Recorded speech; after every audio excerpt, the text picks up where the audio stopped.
7 yaşımda äti vafat buldu. Şundan soň meni garap üstürdi.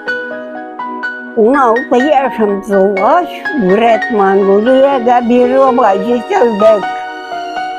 Şoşu Kozak gubernasına Murat Mangulyaga üç uşağım halık diyorlar kalkıza işlerdi. Nerse orasam şu var, nerse tizem şu var. Bir kanagat yonadan yaşlığıma koydurayım da yaşlıkın kiragın biririyim. Uzağımır uzamayıp kana, uzağımırın zengerse çekerek yılıp kana.